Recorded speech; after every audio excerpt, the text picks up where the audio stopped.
and I'm sharing the results. 60% of you have rightly understood emotional intelligence as self-awareness plus self-management plus social awareness plus social skills. So these are the four key capabilities or competencies of emotional intelligence as made popular by Daniel Goleman. You got it right. 50% of you also think that EI is about having an open and flexible outlook towards oneself, life, and other human beings. Perfect. 45% of you understand EI as being true to your emotions and being empathetic. Perfect. Most of you have got EI very, very right. Just one or two of you think that emotional intelligence is about being very emotional. It is not so. Emotional intelligence is not about only emotions or feelings or matters related to heart. Emotional intelligence is a combination of brain and heart, right? It is a combination of emotions, feelings, rational, conscious thought process, right?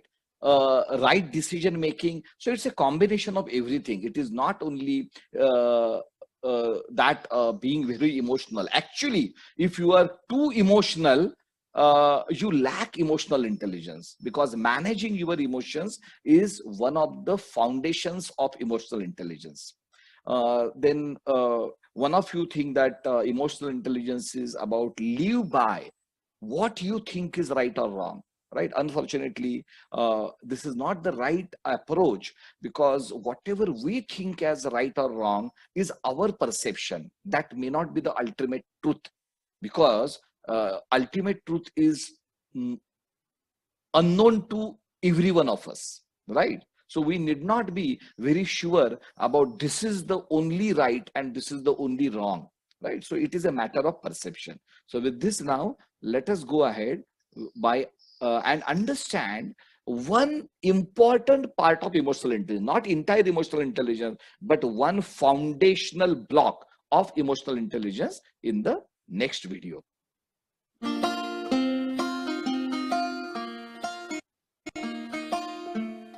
What are emotions and how do they work? Emotions are often feared and avoided because they are so painful. So why focus on emotions? Because emotions give you important information and tell you whether things are going your way.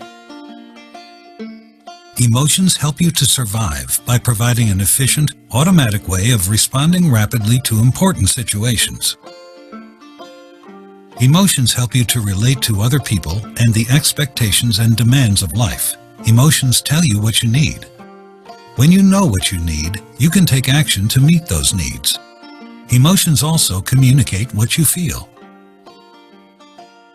You learned your emotional reactions through experience. All your negative experiences can turn into a big, black, and scary feeling inside. You learned many of your emotional reactions long ago.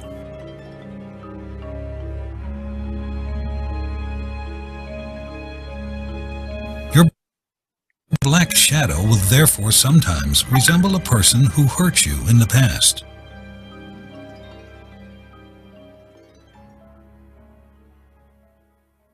But your emotional experience and reactions can always be changed or altered. First, you need to know something about what your emotions are. You have different basic emotions, some of which arouse you and some that calm you down. These are shame, fear, sadness, anger, disgust, happiness, and surprise or interest. You have more unpleasant emotions than pleasant ones. That means you often suffer quite a lot, but that's because the unpleasant emotions help you survive. Feelings also tend to be more unpleasant if you fight them. If you allow them to be there, they become less unpleasant. You can experience and express many different feelings, like feeling hopeless, irritated, anxious, excited, lonely, embarrassed, suspicious, content, and so on. These feelings all arise from your basic emotions. For instance, feeling suspicious springs from fear, and feeling lonely springs from sadness. And then it gets complicated. Emotions do not always provide you and your surroundings with good information. Sometimes you fake emotions to get what you want.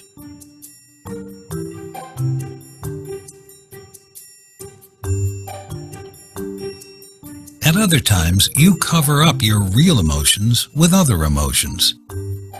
If you act like this, when you really feel like this, and your need is compassion and comfort, you will instead drive people away.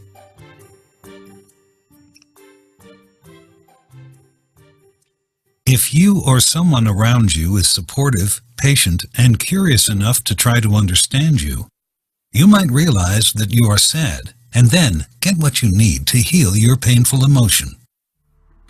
At other times again, your real emotions are messed up and make a lot of trouble for you.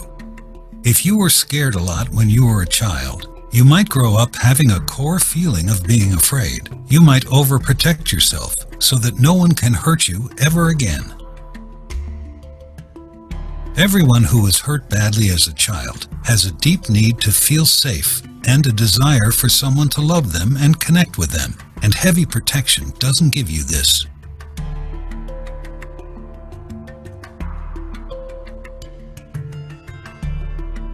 You can tell or show someone you trust that you are afraid. You can welcome the feeling of being afraid and listen to it, instead of ignoring it and covering it up. And the fear will then become more manageable.